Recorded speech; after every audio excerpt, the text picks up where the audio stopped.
So, today we are going to finish the chapter book Lost, reading chapters 11 through 14.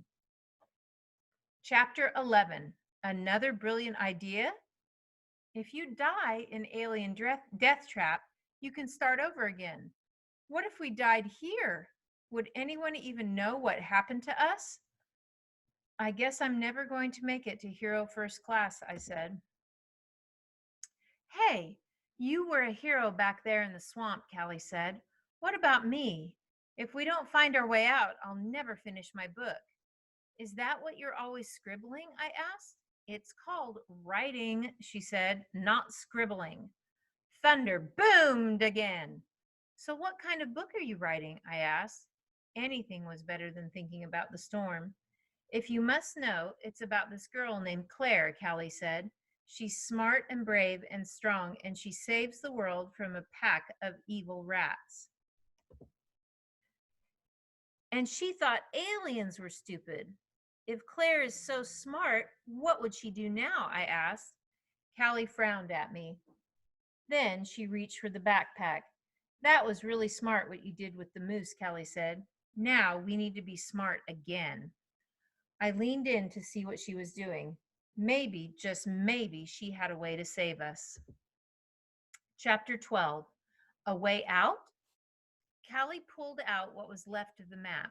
If we can remember the missing parts of the map, maybe we can find our way back, she said. I nodded. What else could we do besides starve to death or get killed by lightning? Callie tore a blank page out of her notebook. She lined it up next to the map. I looked at the half we had. This blue line is the stream, I said.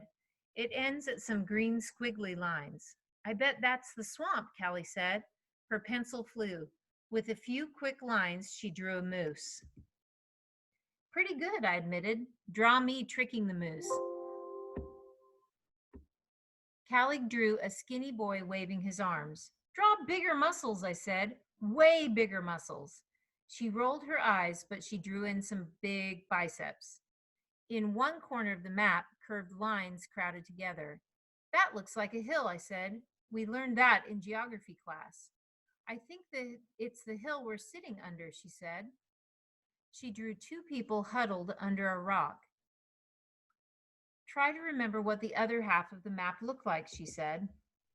It had a lake and a cabin right here, I said. Callie drew the lake on the blank sheet of paper. She drew a boat on the lake and she filled up the boat with fish. Fishing didn't seem so bad anymore. I closed my eyes and tried to remember sitting in the boat. My eyes flew open. The stream does flow into the lake, I said, or out of it.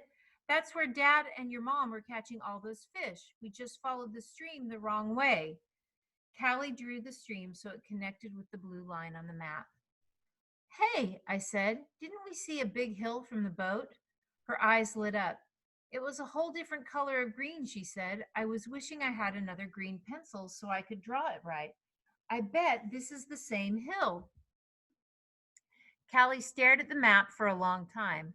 Then she drew a line from the cabin through the woods, to the stream, to the swamp, to the hill. She put an arrow on the map. When it stops raining, we should go that way, she said. She pointed to the arrow. That's where the road should be. What if it's not? I asked. Then we're still lost, she said. What have we got to lose? Another shoe, I thought, or our lives, but I didn't say it. Chapter 13. Will it work? The bad news about thunderstorms is thunder and lightning. The good news about thunderstorms is that they don't last long. Pretty soon, the sun came out. Everything sparkled. Callie held up the torn map and the one she'd drawn. It wasn't much, but it was all we had. North is the top of the map, she said, and the sun goes east to west, I said. I didn't want her to think she was the only smart one. Callie turned in a circle. She said, that way should be east. She pointed off to our left, and that way should be the road. Callie led us through the trees. I followed her. Every couple of minutes, she checked the map. Sometimes she changed directions a little. And then the trees opened up. There in front of us was the road. My scratches hurt, my bug bites itched, my foot without the shoe was sore. I was hungry and thirsty, but I didn't care. We were saved. 14. The Peace Treaty. We started down the road. That was pretty cool how you drew the map, I said. Someday I'm going to be an artist, she said. Someday I'm going to make up my own computer game, I said. Callie grinned. You could call it Wilderness Death Trap, she said. I grinned back. Or Moose Attack. My foot hurt, but I tried not to slow down. I was hoping Dad and Aunt Lena were still on the lake. Then I heard them. They were yelling our names. We walked around the bend of the road. There stood Dad and Aunt Lena. They didn't look happy. Where have you two been? Dad demanded. We've been calling and calling. We came in early because it rained, Aunt Lena said. Where were you? Callie and I looked at each other. On a hike? We both said. Aunt Lena and Dad were no dummies. They looked at the scratches on our arms and legs. They looked at our muddy clothes. They looked at my foot without a shoe. Did you get lost? Dad asked. A little, I said, but Callie found the way back again.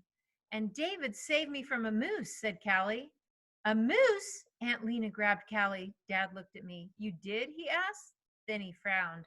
I think you'd better go fishing with us from now on.